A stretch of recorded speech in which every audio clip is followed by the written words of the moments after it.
गरीबी एक समस्या नहीं बल्कि एक सुनहरा अवसर। आज की कहानी एक ऐसे लड़के की है जो पैदा तो गरीबी में हुआ लेकिन जिंदगी में कुछ अलग करना उसका जुनून था। आज हम जारा कंपनी इंडिटेक्स ग्रुप के फाउंडर एमेंसी ओर्टेगा के बारे में जानेंगे कि कैसे इस इंसान ने 114.53 बिलियन डॉलर की कंपनी बना दी।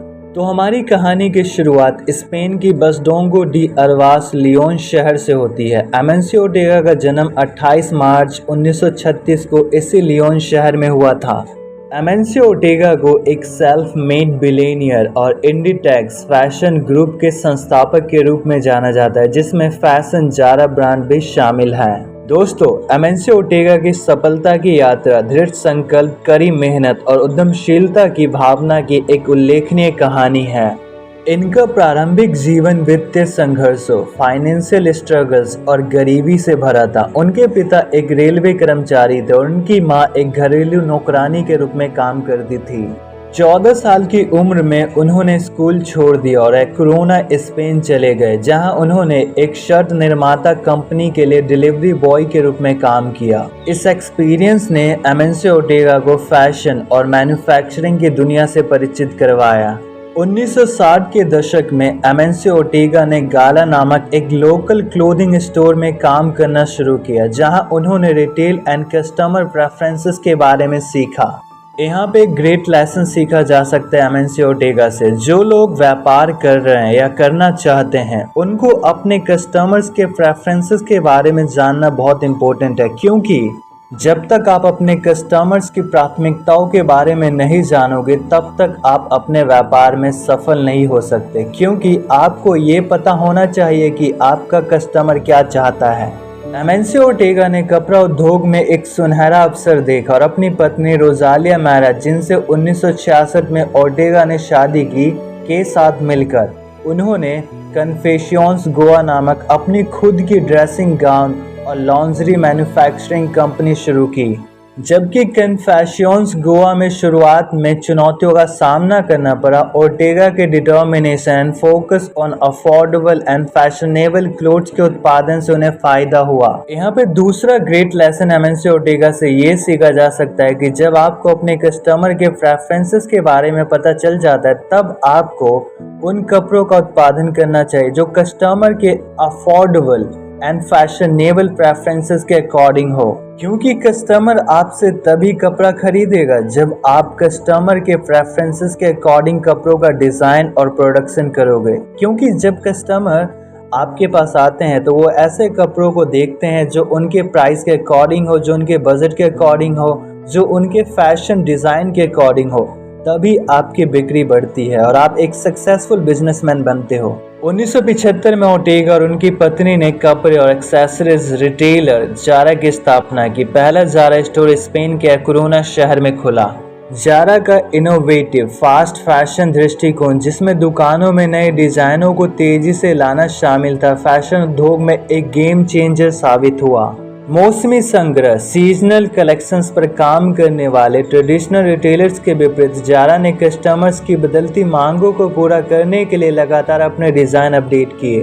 तीसरा ग्रेट लेसन जो एमेंसी ओर्टेगा से यहाँ पे सीखा जा सकता है ये कि अगर आपको किसी भी बिजनेस में सफल होना है तो आपको अपने डिज़ाइन में अपडेट करना पड़ेगा, लगातार अपडेट करना पड़ेगा, तभी आप एक सक्सेसफुल बिजनेसमैन बन सकते हो। इसलिए कहा जाता है कि अप टू डेट रहना बहुत ज़रूरी होता है, क्योंकि आपको अपने बिजनेस में सफल होने के लिए आपको अपने प्लान्स, स्ट्रेटजीज में समय समय पर बदलाव लाना पड़ेगा, तभी आप सक्सेसफुल बिजनेसमैन बन सकते हो।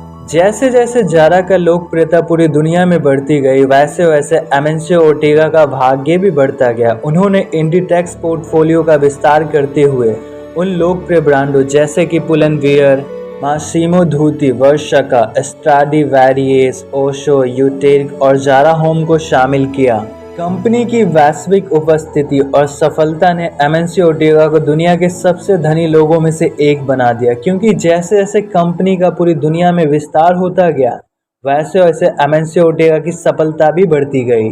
अपनी अपार सफलता के बावजूद एमेंसी ओर्टेगा एक सीक्रेट प्राइवेट लाइफ बनाए रखा। आज तक इन्होंने कभी भी कोई इंटरव्यू नहीं दिया है और न मीडिया के सामने आए। एमेंसियो ओर्टेगा अपनी विनम्रता, सरल जीवन शैली, पुरानी कार चलाने और लापरवाही से पुराने कपड़े पहनने के लिए जाने जाते हैं। चौथा ग्रेट लेसन जो हम एमेंसियो ओर्टेगा से यहाँ पे सीख सकते हैं कि जीवन में आप भले ही कितने सफल क्यों ना हो जाए, लेकिन हमेशा सरल, विनम्र और एक पुराने जीवन शैली को अपनाए बनाए रखना, क्योंकि जो इंसान हमेशा सरल रहता है, जो विनम्र रहता है, वही इंसान आगे और तरक्की करता है।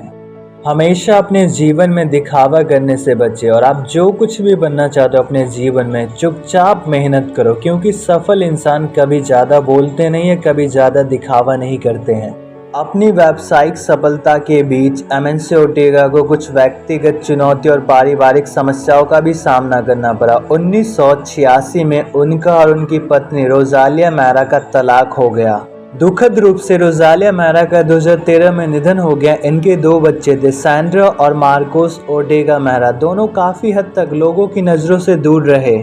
अपनी पूरी यात्रा के दौरान एमेंसियो ओर्टेगा के विजन और रेजिलियंस ने उन्हें फैशन उद्योग और व्यापार जगत में एक प्रभावशाली व्यक्ति के रूप में जगह पक्की कर दी। एमेंसियो ओर्टेगा के गरीब से अमीर बनने की कहानी दुनिया भर के महत्वाकांक्षी उद्यमियों के लिए प्रेरणा का काम करती है।